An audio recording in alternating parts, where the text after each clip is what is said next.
Welcome to Porch Play Chats, sponsored by the American Association for Promoting a Child's Right to Play, or more affectionately titled IPA USA. IPA USA is the USA affiliate of the International Play Association, and it's composed of 23 countries, and they're having a wonderful international conference next June. So you're going to want to learn more about that. Already registered. I know. Already going. Got my plane ticket. Registering at the end of this month, so I'm very excited. And the deadline to register early bird is December 5th. So you want to go on to IPA World or IPA Scotland and get registered. But I'll be sending that out. Get your passport, because there's a delay right now in getting your passport. So if you do not already have one, get that ball rolling. Yes, I think there's a huge contingent from the US coming. So we want you to be there with us. So as part of our efforts to promote play, we've introduced Porch Play Chats, which are just conversations with people who are just as passionate about play as we are. And you can find all of our Porch Play Chats on the IPAUSA.org website. Up in the top right-hand corner, you can subscribe to our YouTube channel. You can be a friend on our Facebook page, and magically, every Monday, a new Porch Play Chat appears in your feed. So on the porch with us today is Lisa Murphy, one of our board members. Hi, Lisa. Oh, good afternoon. And joining us is Charlene Woodham Brickman, as well as Cathy Ramstetter. I did you as Catherine forever, so I'm auditory, so who knows if that'll ever go away in my head. So Charlene is an early childhood consultant and recess play researcher, and she is the founder of Recess and Play in Athens, Georgia. And as of December 1st, she'll become the executive director of Little Athens Children's Museum Project. She's a problem solver with cheap magic up her sleeve. That cracks me up.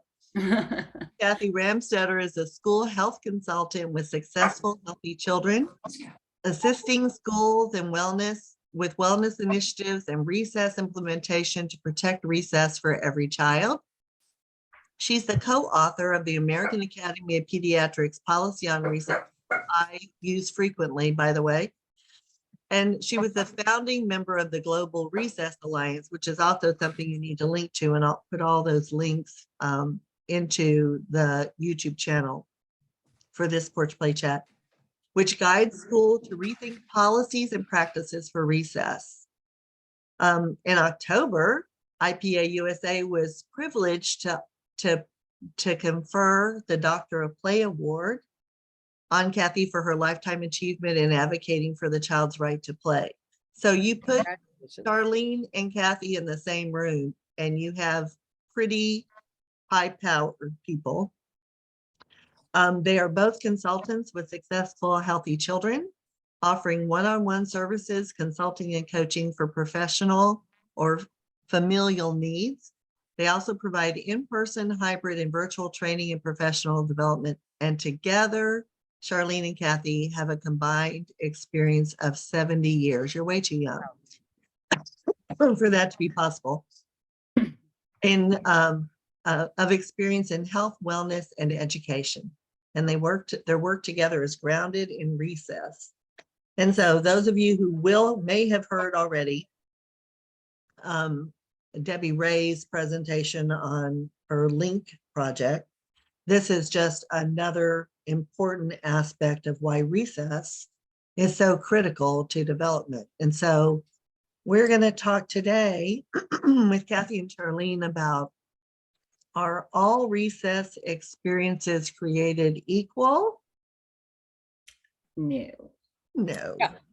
And that's the end of this episode. So we're done. They're not. I think, Charlene and I were talking about this before we came to visit you on your porch. And the short answer, you're right, Lisa, it's no, they're not all created equal. And we're looking at Debbie Ray's work with Link. If you've not already watched her porch chat, you should definitely dig into that. And that's really a gold standard of what recess in this country could look like. 4 times a day, 15 minutes each time. It's protected time.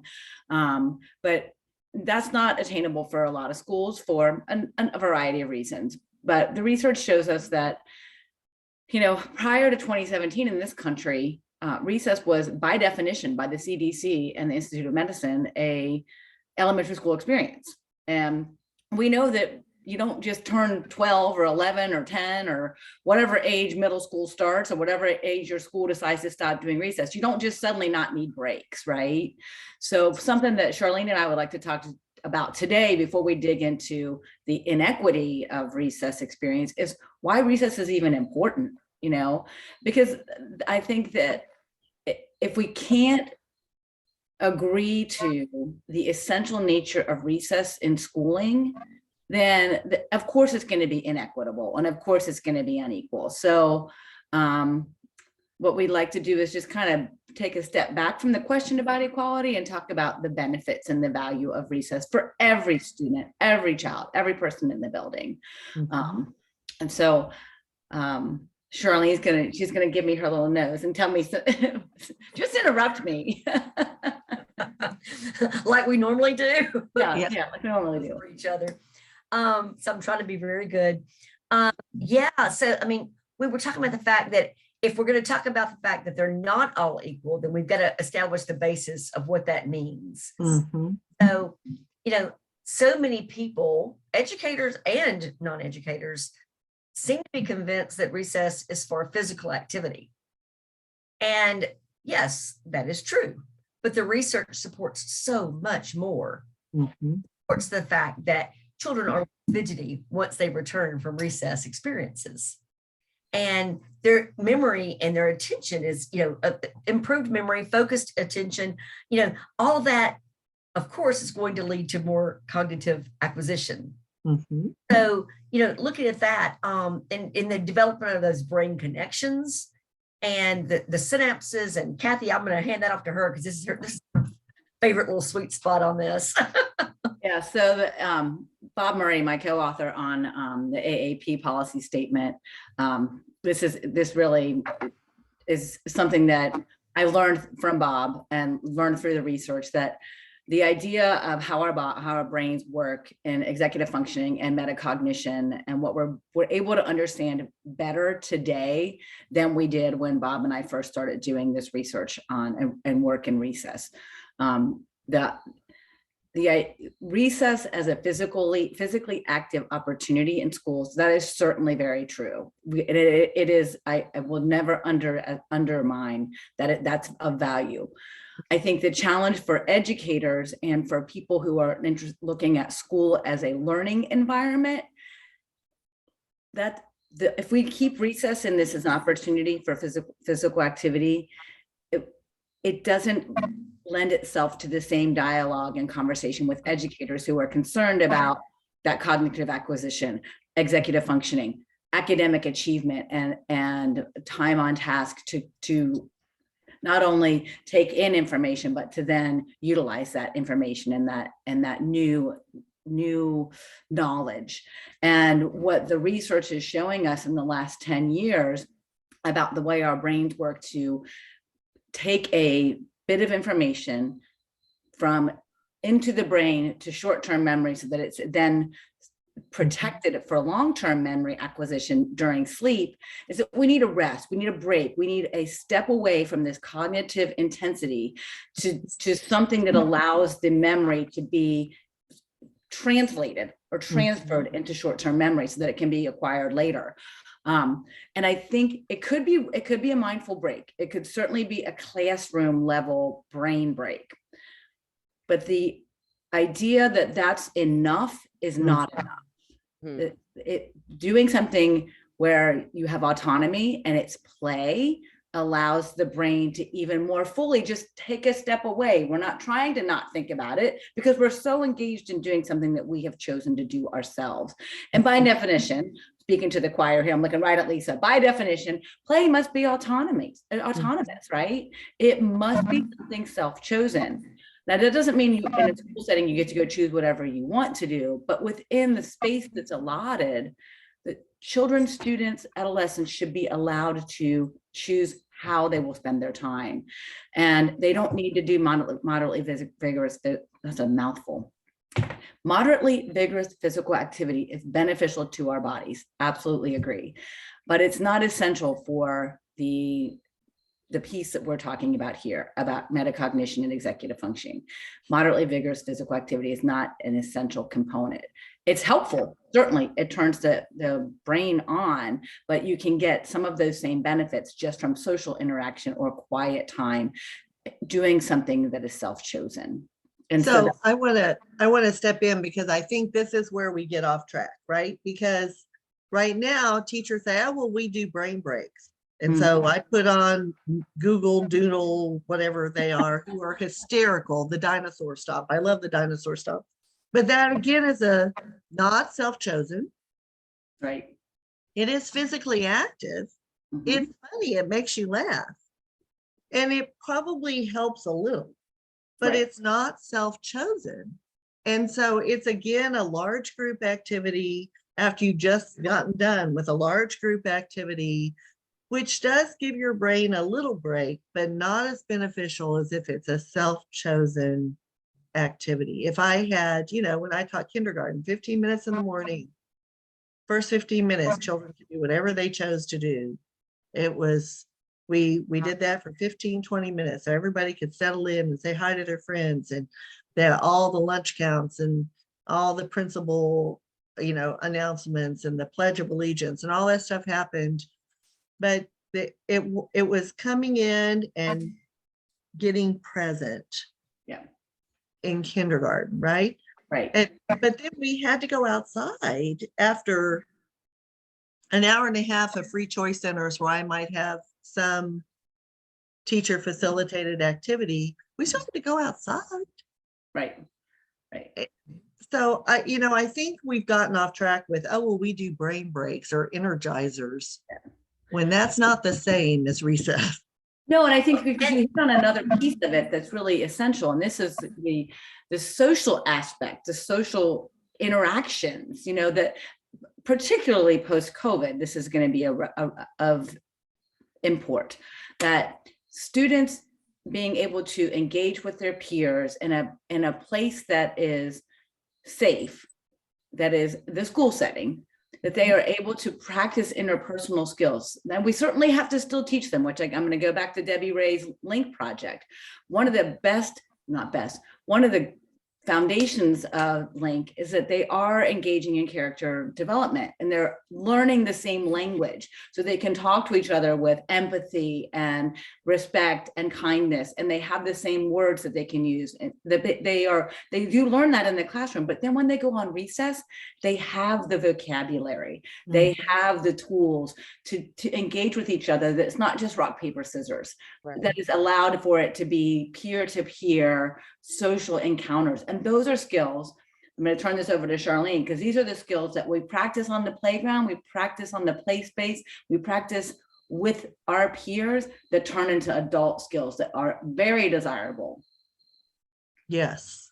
The thing is, going back to the choice, the example I always use, if this child wants to run and play kickball, or if this child wants to sit under a tree and watch a bug for 20 minutes, that is their discretionary time.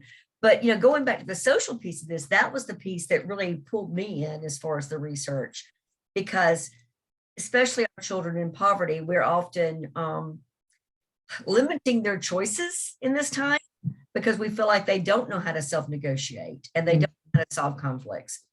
And that's what children learn at recess. It's how to be a leader, how to follow leadership, how to, how to self-advocate. Kids are the best judges of this. If you don't play by the rules, they don't let you play. So these are the things that recess is kind of like the old poem, everything I need to know I learned in kindergarten. Everything I need to know about being an adult, I learned at recess. And when we take those opportunities away, we are truly limiting their capacity to be adults that can collaborate. I think the other piece that is driving me a little bonkers is that we think because they may not have the skill set of learning to resolve conflict, that we need to then structure them on the playground so that we don't have incidences where children are in conflict. And so once again, But it's a rob- vicious cycle, right? It's just a vicious we cycle. robbed him of it in the classroom because Right. we're doing You ours can't through- audition for a Broadway show until you have your equity card, but you won't get your equity card until you're in a Broadway show. And this is the Good same, analogy, good right? analogy, It's the Lisa. same exact thing. You Right, you yeah. have to now teach them the skills that you would have organically been able to acquire had you actually let me go outside and be with the people. Right. And I think also we get so worried that somebody's going to get hurt, which, and don't take me out of context. Okay. I'm not implying that we're setting anybody up to get hurt, but I don't think you internalize resiliency. If you, in my definition, being resilient means that when you fall down, you get back up and you figure it out. And which doesn't, I say in my workshops, which doesn't mean we push them, right? And say it's resiliency day, but if nobody ever lets you fall down, that's a problem. Right. And so I think that's so if we establish that the benefits of recess are universal, Mhm. that they are physically, socially, emotionally, and cognitively beneficial to allow children, adolescents, adults time to play, decompress, interact, or be alone in ways that we are self-chosen. And that's of benefit to us as being a whole human and being ready to learn. If we agree with that, then how we make that happen for our students really comes down to providing a space that has monitoring, but monitoring. Mhm. Plug in Debbie Ray in the Link Project. The teachers go out on recess with the kids and they are mindfully monitoring. That's something that Charlene and I are doing with professional development, is that idea of mindful monitoring means I'm not sitting over here on my cell phone. I'm not the four of us kibitzing in the middle of, kibitzing in the middle of the playground. We're watching and we're allowing encounters to happen. And that's going to be contextual, because if I have kids that are military kids, there may be a lot of war play that I'm not super comfortable with, but that's how they're interpreting their world, right? We need to give kids that opportunity. They interpret their world through play. And that's going to look different when they're 14 than when they're 5, right? Well, and I think the other thing is our discomfort makes them feel bad about if their mom or dad are a police officer, or if their mom or dad are in the military, or if their mom Absolutely. or dad are in the National Guard. Instead of recognizing that that is part of the context that they live in, and we have to find ways to provide opportunities for them to, it needs to be meaningful and relevant to their daily lives. And Right. again, because of our stuff, when I was a pre-K teacher, I grew up in a household, we killed something every weekend. It's South Texas. It was rattlesnakes, it was deer, it was javelina, it was goose, it was duck, it was white wing, it was, we killed something every weekend. And so I never killed anything.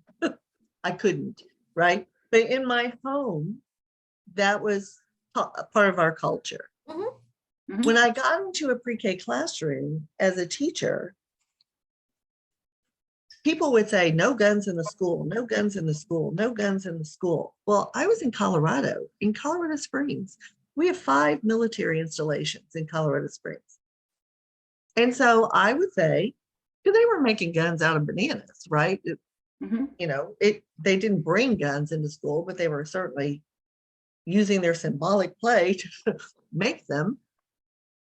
I would say we don't shoot people or animals, stuffed animals in this room, but you can shoot at targets. And so I had, huge targets around the room. And that was my compromise of being able to allow guns in the classroom. Probably not the best approach as I continue to look back on it, but I needed to respect the culture that these children were being raised in and what their moms and dads might be doing. I wasn't going to make it uncomfortable for them. Right. And so all of that is so important because, there's a huge pathway into risky play now, and the benefits of resilient, and it demonstrates it builds resiliency, etc. And, when monitors are trained and when they're out there and they're familiar with those kids, they know if something is aggressive or just rough and tumble. Mm-hmm. So training those monitors to be watchful of that through that lens, Mm-hmm. and to not, be a helicopter monitor. So yeah. And, but one of our biggest things, we've got several things that we consider to be a quality recess. And this are all recesses created equal? And so in part 2, we'll go, deeper into that. But the basis of this, we've got about 7 things that we believe are pertinent to that. But the first one, and this is the hill that we both will die on, is that it's an unstructured break. Mm-hmm. Yeah. Those two words, unstructured break. It is not a structured time. It is not here's the 3 activities you get to choose from time. It is your discretionary time. And then self-directed play. That they get to choose the activity and then they get to choose how they do it. Yes. And- Shocking, right? That we would Shocking. let children choose how to do something.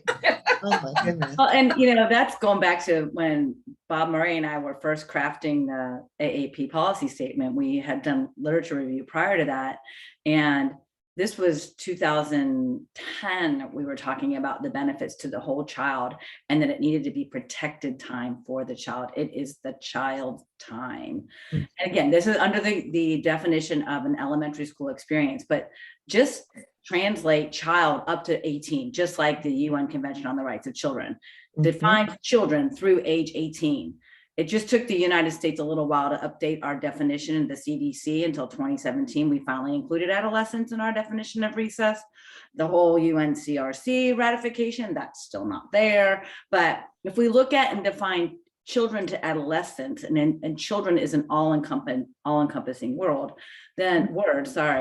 then unstructured breaks, self-chosen, are essential.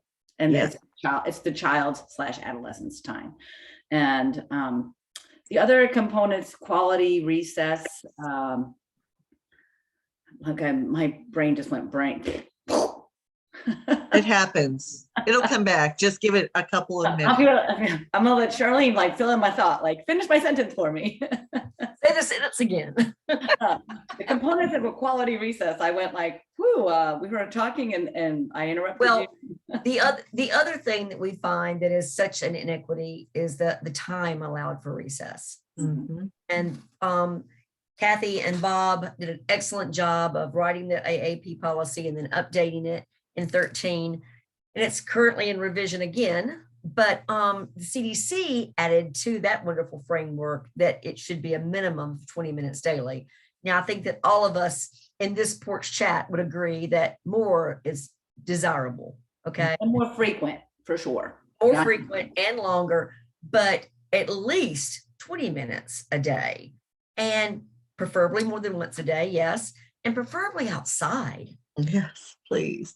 Like we're saying, I would rather kids have a brain break and get up and dance to the Google Doodle than do nothing and then just sit there for 7 straight hours. But it's not the same. Not the same. And getting that fresh air and the vitamin C, vitamin D, but on safe surfaces. And that doesn't have to mean that it's $1 million playground. Not at all. Open-ended it is, the more they actually get to play creatively and imaginatively. Okay. And a narrative can unfold from that. I've shared in multiple workshops that we've done together. My favorite thing about recess as an elementary school child, we didn't have a lot of playground equipment. Right. Me and my friends would take pine straw and we would make the outline of a house and then one of the rooms. And then we walked through that house and we played, we made up narratives. Mhm. And that was our recess time. Cathy, a different story. Well, my story. Well, I have other memories than just my one in 4th grade. I'm going to date myself here. George Carlin, who, for the young folks who might see this, he was a stand-up comedian basically, and he was the host of Saturday Night Live back in the 70s. So again, dating myself. And one of his bits was the 7 words that the FCC will not allow to be aired, and he did the litany of them on Saturday Night Live. But it was, of course, it was beeped, but it was like a delayed beep, so he got some of the words out. Well, I didn't get to watch that show, but my friend had older siblings, and on recess the following Monday, I stood in the corner of the playground, the blacktop playground near the hopscotch, and she taught me all 7 words. Oh, yeah.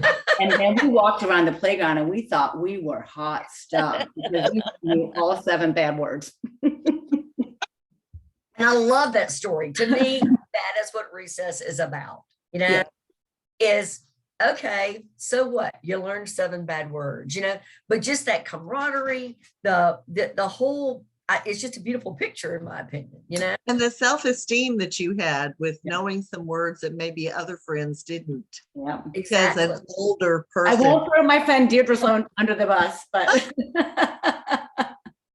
She was the the one research- responsible. The research also shows that when children have recess opportunities, that they're more physical, you know, outside of school. Yes. So, you know, which came first, the chicken or the egg on that? It's like, oh, okay, great. Now we've got added benefits by giving them this benefit, you know. But you know, other than safe surfaces, the ability to have access to things, loose parts, balls, you know, inexpensive things. But you know, again, are all recesses created equal? Yeah. Part 2, we're going to talk about the fact that we see huge gaps in this from campus to campus. Tether balls. I love tether ball. It was my favorite. I could do it by myself or I could do it with a friend. or a couple friends, right? Yeah. You know? I love you know, tether ball. I was at a school in the spring that the children were out there playing imaginary basketball, just like air ball, you know? And I'm like, where's the basketball? Oh, they ruined it. So we don't have one. Mm-hmm. So I'm like, the next time I came to campus, I've got a basketball under each arm. It's like, it's $20, people, you know, $10 a ball at Walmart. Mm-hmm. The ball And it gives an opportunity if we're able to provide this kind of loose parts to, and this is gonna probably get into part 2 where we talk about how they're not all created equally and what can we do as educators to better support, and what are strategies and tools that we can do to create a quality recess for all the students in the building. And one of those is to tap into your student leaders, to have kids who are the recess, the student recess monitors, or the junior recess monitors. And you have kids, just like you have the lineup leader with however you decide that you're going to do that, who's going to take the lunchroom money count down to the principal, somebody for a week, or maybe you have it for a semester or a quarter, is responsible for the recess bin that you collect and bring back. Or maybe it's out at the playground and it's there for the entire day, and the first class out takes it and the last class takes it back in. I mean, there are ways to provide for particularly loose parts, or just any things that move. They don't have to be little ones, they can be big. Balls are one of them. And I know at Link schools, a lot of the schools don't even have balls because and I completely understand it. It was something that I've observed of Link School, several of them, and I'm speaking with Debbie Ray about that particularly with boys in the United States, if you give a boy a volleyball, they will only do volleyball. And this is very much a stereotyping statement, but I would argue really for any kid in the United States, if you give them a soccer ball, it's going to be a soccer ball.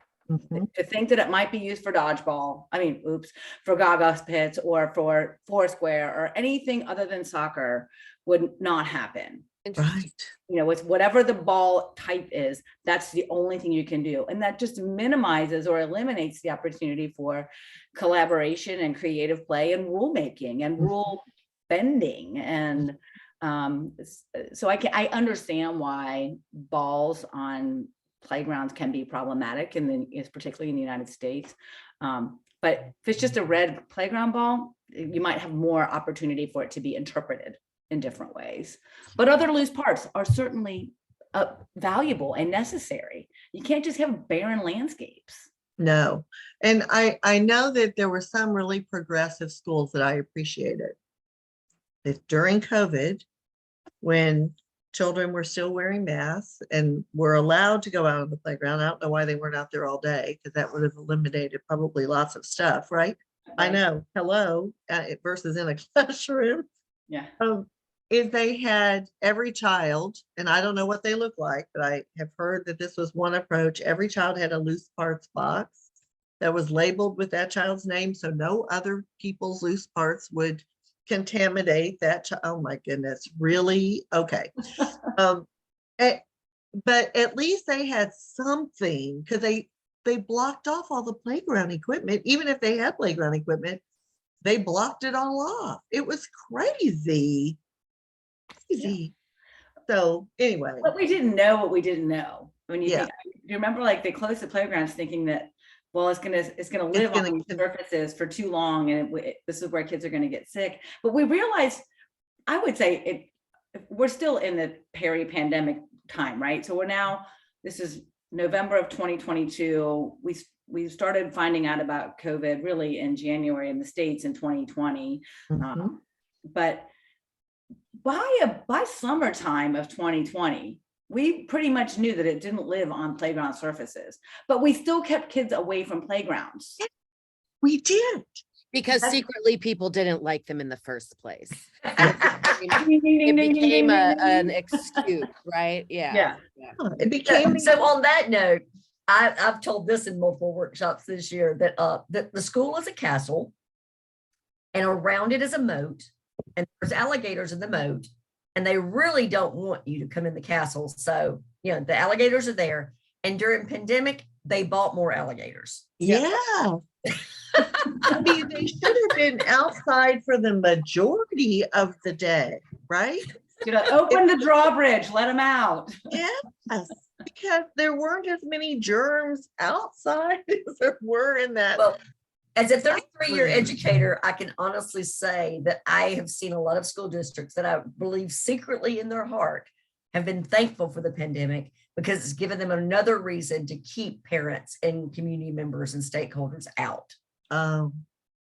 Because they want to close the door and do things their way, and they don't want you putting your finger in their pie. And it's very frustrating to those of us that are out here going, hey, we have resources. We have resources for you. We're good. We got alligators. Yeah. That's right. And like, so if we recognize, I'm going to borrow from Sean Slade here. If we have a whole school, we have the child, the whole school, whole community, and that is situated within the culture of the area, right? If we look at all those things that are affecting that child and their experience and their ability to learn and be productive in society as an adult, we have to all be together. Then really, we have to have no moats and no alligators. Yeah. We can't have alligators or iguanas or rattlesnakes. They can't happen either. And what are you afraid of? I think that's the other big piece that sometimes I think the poor, and I'm going to say poor education system, No Child Left Behind put us on a horrible path, right? Punishing schools who were in certain socioeconomic areas by taking away money instead of pouring more money in, having teachers and principals who are fearful of losing their jobs because their children weren't performing. I mean, we just messed the whole system up, and we really need to blow it up and start all over again and go back to what children need, not what the state needs or what the school test score should be. And those aren't really giving us any, they're not doing what assessment should do anyway, right? So they take those stupid tests. The next year we hear they didn't do well. Well, they're off to another teacher, and nobody uses that information to do anything other than say we need to cram more stuff down their throat. So we need to limit recess. And if the child doesn't do their homework, then we need to keep them in from any recess that might be happening. And we need to make the school year longer and the school day longer. It is insane. We are insane at the moment. I have to put in a personal anecdote here. Kathy's probably tired of hearing me say this, but it's just been like a rolling ball here. Oh, I'm not tired. I want you to tell this story to as many people as you can tell. My granddaughter was the beginning of my dissertation. I began my dissertation on recess and policy implementation with a quote from her. She was in K4 at the time. And I said, what's your favorite part of school? And she said, recess, Gigi. She said, I play with my friends, I run around and get energy, and the teacher doesn't tell us much to do. Mhm. So now fast forward, she's in 4th grade. So I'm like, hey, Harper, what do you think about recess? She says, I hate recess. Mm. Why? We get 5 minutes a day. This is in a struggling school district in Mobile, Alabama, Mobile County School System. And I said, what do you mean you get 5 minutes of recess a day? She said, yeah, we get 5 minutes. And I said, okay. I said, what do you do in 5 minutes? She goes, well, we're not allowed to play on the playground. She said, they have a big field and they open the door and tell us to go run, run, run, run, run. And then they, after the 5 minutes, the teachers hold up their hands and we come back and get in line. Oh, boy.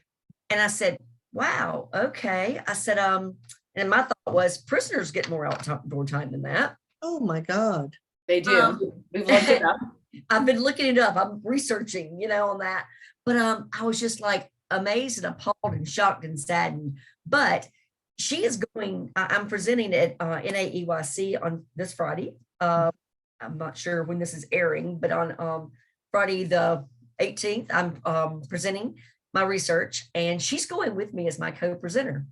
Wonderful. And I want her to speak to these adults and tell them I only get 5 minutes now. I have all of her quotes in my PowerPoint in case she doesn't want to speak publicly. Sure. But she has a t-shirt for that day that says recess is a right. Mhm. Yes, it is a right, which gets us back to the child's right to play, right? And Correct.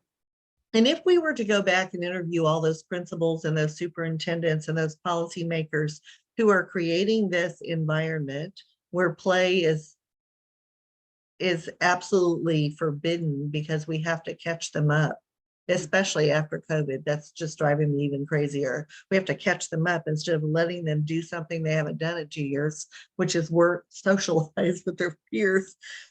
Is we need to go back to them and say, tell me a part of your childhood where you played, and where was it, and what did you do, and how long did you stay there, and how many times did you repeat the same activity, and what adult told you what to do. If we could just get them, it goes back to Bev Boz's childhood amnesia statement. They're on a path that is not what they experienced. And Right. what they experienced was joyful and opportunities to really master skills and a skill set and be able to problem solve and resolve conflict with your friends. And I on- don't know why they thought that was okay for them, but Right. it's not okay now. Yeah. And on that note, Kathy, you need to tell us tell the audience the project that you and I are working on to get those memories to the surface. So we're working on, it's a website that's recessstory.com. It's to get to that very thing, Dad, to ask people about their recess experience, good or bad. And many people have both. Many people can remember these joyful, playful times, but also some may remember times when they had it taken away, depending upon how old the person is responding. Because when I was in school, teachers were like, get out. Go, come back in 15 minutes. And you were out there. But I know my kids who were in their mid to late 30s, they had friends and had their own recesses taken away. It didn't happen in my generation, but it does happen. But for us to connect to that experience and how vital it was to our schooling, and I think that's the other piece. We keep talking about learning loss. There was a loss of schooling. And if I go back to my John Dewey days, the part of the purpose of schooling, especially from a public school perspective, is to help us socialize to our culture, to our community, to our civic responsibility. That's one of the foundations of schooling. And it's not just about how I did on my race to the top standardized achievement test. You know, so I think it is, that's our project is the Recess Story Project, recessstory.com. We'll just ask you to fill in a form about your recess story, and with a view that we will compile this into a book that will tell those stories and the impact they have on our lives today as adults, and the impacts that it could have on our decisions and policies for school recess. Yes. Yes. And I think every principal and superintendent and every politician should fill it out. That should be something that is handed to them and say, give us your recess story. Yeah. As soon as the new Congress comes into play, everyone should write a recess. Comes into play. See? Yeah, And that's comes the into thing. play. See there? If you just Google recess, and I can't because all my devices know what I'm looking for, which is school, elementary, or school recess globally or in the US. But if the average person went to their library and typed in the word recess, they will find one of three things. One is there's a band in Japan or a cartoon called Recess, or both, and judicial and legislative recesses. Oh, yeah. Looky there. They get lots of breaks And time. we talk about it. Yeah. We talk about them taking breaks and trying to get something in or taking time away from their recess, that we do not age out, and but also we should not be having it taken. It is not a privilege. It's a right, and it's crucial to students and I think teachers, learning experience, learning environments. No, right, because you can cram it all down their throat, but if they're not present mentally, they may be present physically. So we really need to stop the insanity that we've gotten ourselves into. And we've dug such a deep hole that it's going to take us a bit of time to climb out of it. But I'm always about systems change.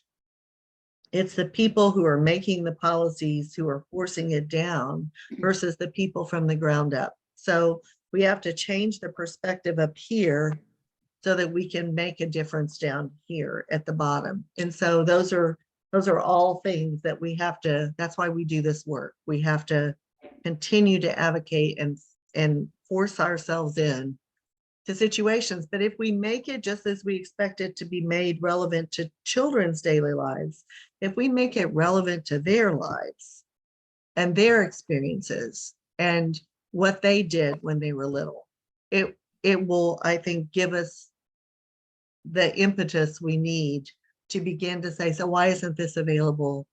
We to also children need now? teachers who are a little bit more comfortable and confident in opening the door and letting the kids go out, whether it's something they're allowed to do or not. So I think that comes into play as well.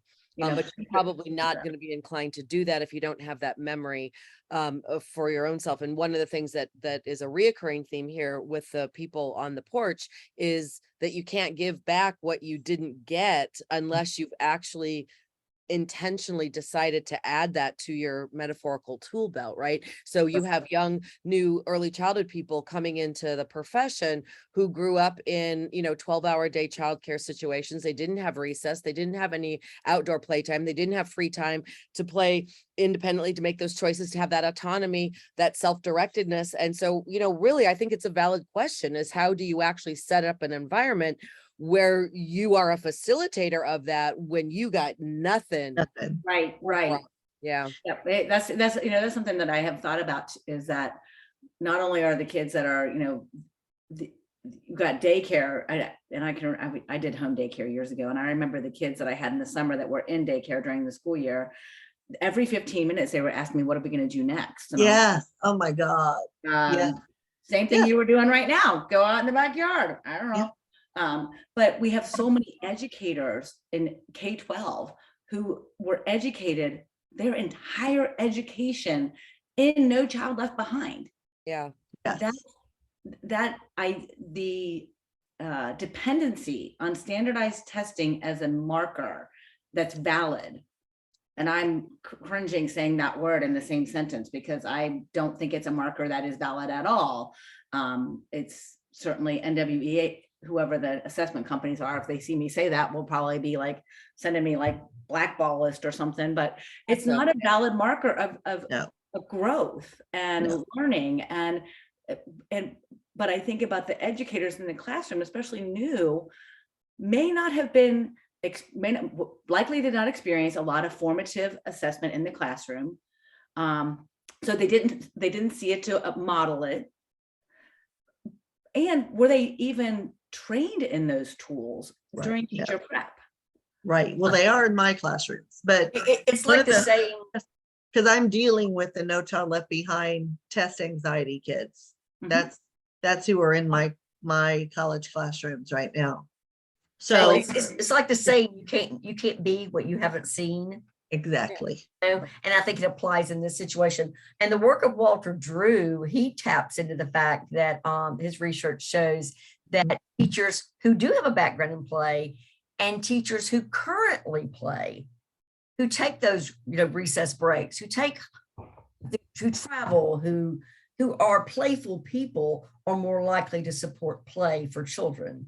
Yes. And so we have to find a way to change the perception that school is cognitive only, right? So that the only thing we're focused on is cognitive development, which is their 120 minutes of math every day and their 120 minutes of language arts, and forget anything else. It's not 119.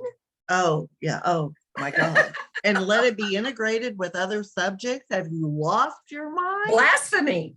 What are you thinking? One thing that Cathy and I'm very proud to say that we have done in our professional developments and training is that we do it through a lens of play. So I've got these huge blocks on steroids that are just awesome. And they are like they're magnets. We got off the flight in San Antonio and I've got this huge big mesh bag of blocks going to IPA. And the two young women that were running the valet stand, one of them walked over and said, "Is this gymnastics equipment?" And I'm waiting on Cathy to pull up in the rental car. And I'm like, "No," I said, "it's just these big blocks that, encourage unstructured play." And she was like, "Oh." And I said, "You want to play, don't you?" She goes, "Can I?" And I dumped them out on the sidewalk at San Antonio's airport. And these two young women, 25, 26 years old, one of them was a young mom, they are building and giggling. And so we've done that with groups of educators as well. And about what can we teach to this? What standards could we meet by doing these types of activities versus that workbook packet that's everywhere? Exactly. All right. Well, this has been incredible. And I can't wait for episode 2, which is next week, I think, right? Next Right. week. I think It's it's next week. So, and I'll make sure I do this one first in the lineup so that the next one you can say in episode 1 we talked about. So stay right there while I close this out. Okay. And I'll be right back. So to learn more about IPA USA, please visit our website at ipausa.org. And until next time, keep on playing. Bye-bye.